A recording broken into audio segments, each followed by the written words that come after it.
କୁହାଯାଉଛି ଯେ ଆଗାମୀ ଦିନରେ ରାଜନୀତି କରିବା ଲାଗି ଗୋଟେ ଶକଟ ଗୁଡା ଟଣା ଯାଉଛି ସେ କଥାରେ କିଛି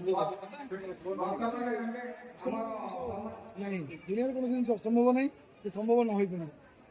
ବର୍ତ୍ତମାନ ଯୋଉ ବର୍ତ୍ତମାନ ରାଜନୈତିକ ସ୍ଥିତି ରହିଛି ଆପଣଙ୍କୁ କେତେ ଚ୍ୟାଲେଞ୍ଜ ରହିବ ରାଜନୀତି କରିବା ଲାଗି ଲୋକଙ୍କ ଚ୍ୟାଲେଞ୍ଜ? ପ୍ରତ୍ୟେକ ମୁହୂର୍ତ୍ତରେ ବଡ଼ଚଣାର ମାଟିଟା ହେଲା ସଂଗ୍ରାମ ମାଟି। ଏଠି ଯେକୌଣସି ଚ୍ୟାଲେଞ୍ଜ ଆସିବ ଆମେ ଲୋକମାନଙ୍କ ପାଇଁ କରିବାକୁ ପଡ଼ିବ। ସେ ପଛଘୁଞ୍ଚା ଦେବ। କାହା ବିରୁଦ୍ଧରେ ଆପଣଙ୍କର ଲଢ଼େଇ ରହିବ? ଦୁର୍ନୀତି ଏବେ କଣ ଦୁର୍ନୀତି ଅନ୍ୟାୟ ହେଉଛି? ଲୋକମାନଙ୍କୁ ସାଧାରଣରେ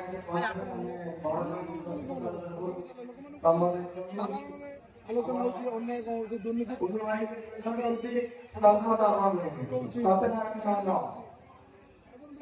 ଆଜ୍ଞା ଆମର ମୋର ପଞ୍ଚାୟତ ବରପଦା ପଞ୍ଚାୟତରେ ବିଧାୟକ ନାଁରେ ଲୋକ ବି ପଇସା ଆଦାୟ କରୁଛନ୍ତି।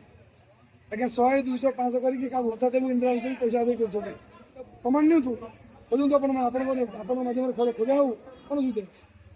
ବିଧାୟକ ନାଁରେ 50 ଲୋକ ପ୍ରମାଣ ଦେବେ ପଇସା ଇନ୍ଦିରା ଆବାସ ଦେବେ ପଇସା। ଏଇ ଯୋଉ ଦୁର୍ନୀତି ଚାଲିଛି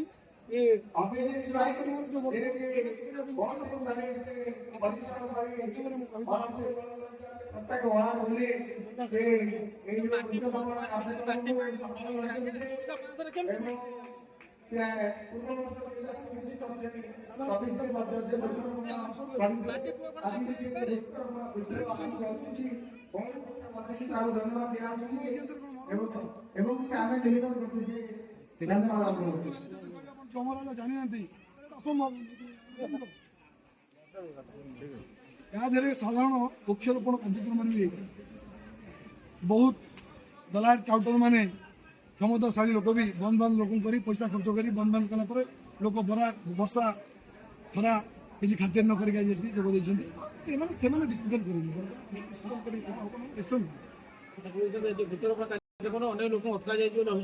ବହୁତ ଅଭିଯୋଗ କରାଯାଇଛି। ପର୍ଟିକୁଲାର କାହାକୁ କଣ ଦିଆହବ, ଲୋଭ ଲାଭ ଦେଖି କାହାର ସୁଭଦ୍ରା କାଟିଦେବୁ, କାହାର କରିବୁ, ଏସବୁ ବିଭିନ୍ନ ଜିନିଷ କରାହେଇଛି। ଆଉ ମୁଖ୍ୟ କଥା ଯୋଉ ଦଲାଲ ମାନେ ଏଠି ଦଲାଲଗିରି କରୁଛନ୍ତି ସେମାନଙ୍କ ବିରୁଦ୍ଧରେ ନିଶ୍ଚିତ ଭାବରେ ବଡ଼ଚଣାବାସୀ ଜବାବ ଦେବେ। କାର୍ଯ୍ୟାନୁଷ୍ଠାନ ବି ହେବ, ସାମାଜିକ ସୁବିଧା ତାଙ୍କ ବିରୁଦ୍ଧରେ ବି ହେବ। ବର୍ତ୍ତମାନ ହାଇଜେନିକ୍ ଜେନେରେସନ୍ ସମସ୍ତେ ଏସି କି ପସନ୍ଦ କରୁଛନ୍ତି, କାହିଁକି ଗଛ ବି ଲଗାଉନାହାନ୍ତି?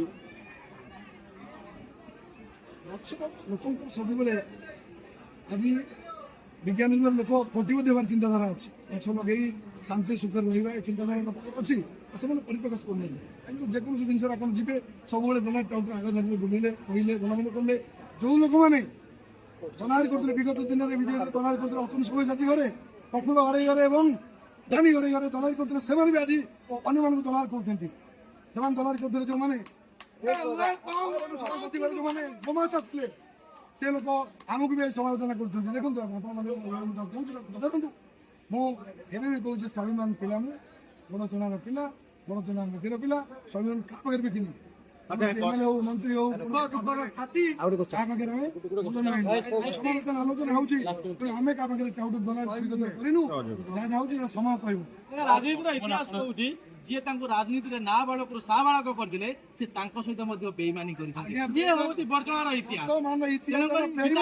କିଛି ବଡ କଥା ନୁହେଁ। ଇତିହାସ ଆଜ୍ଞା ଆମ ଅମର ବାବୁଙ୍କ ପାଖରେ ଗୋମାସ୍ତା କରୁଥିବା ଲୋକ ତାଙ୍କୁ ବେଇମାନ କଲେ। ବିଗତରେ ମୋହନ ଜେନା ଆମର ଏମ୍ପି ଥିଲେ, ତାଙ୍କ ପାଖରେ ଗୋଲାମୀ କଲେ। ତାପରେ ପ୍ରଫୁଲ୍ଲ ଘଡ଼େଇଙ୍କ ପାଖରେ ଗୋଲାମୀ କଲେ। ତାପରେ ଗୋଲାମୀ କଲେ ଧାନୀ ଘଡ଼େଇଙ୍କ ପାଖରେ ମ୍ୟାନେଜର ହେଇକି ପଇସା ଚୋରି କଲେ। ତାପରେ ଆମର ଅତନୁ ସବ୍ୟସାଚୀଙ୍କ ପାଖରେ ଆତ୍ମଘାତକତା କରି ଭଡ଼ା ହେଇକି ଏବେ ବର୍ତ୍ତମାନ ନେତୃତ୍ୱ ନେଇକି ନେତା ଦେଖାଉଛନ୍ତି ଲୋକମାନଙ୍କ ସହିତ। ଓଜନ କେତେ ଆପଣମାନେ ବିଚାର କରିବେ, ବଡ଼ଚଣାବାସୀ ବିଚାର କରିବେ। ସେ ଲୋକ ନେତୃତ୍ୱ ମୋ ଦୟାରେ ସେ ଲୋକ ମୋ ଦୟାର ପାତ୍ର ଆଜି ମୁଁ ତାଙ୍କୁ ଭୋଟ ଦେଇକି ବ୍ୟକ୍ତିଗତ ଆକ୍ରୋଶ ରହୁଛି କି କିଛି ବ୍ୟକ୍ତିଗତ ସାମାଜିକ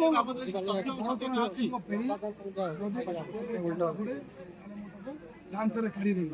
ମୋର ସଂକଳ୍ପ, ମୁଁ ଯେତେବେଳେ ପୂର୍ବରୁ ଗୋଟେ ମୋର ମାନସିକ ଥିଲା ମହାବିନାୟକ ପାଖରେ ପୂଜା ପାଠ କରିଥିଲି, ବିଭିନ୍ନ ଲୋକ ବିଭିନ୍ନ ରୂପରେ ନେଲେ ବଡ଼ଚଣା ସବୁ ଲୋକ ଶୁଣିବା କଥା କହୁଥିଲେ। ମୋର ବନ୍ଧୁମାନେ 43ଟା ପଞ୍ଚାୟତ ଲୋକମାନେ ଆସିଥିଲେ। ମୁଁ ତମକୁ ସଂକଳ୍ପ କରିଛି ଯେ ଆପଣମାନେ ମୋର ପରିବାର ସଦସ୍ୟ, ମୋର ପରିବାର ଯାହା ସୁବିଧା ଅସୁବିଧା ମୁଁ ଆପଣଙ୍କ ରହିବି ସାରା ଜୀବନ। ଧନ୍ୟବାଦ।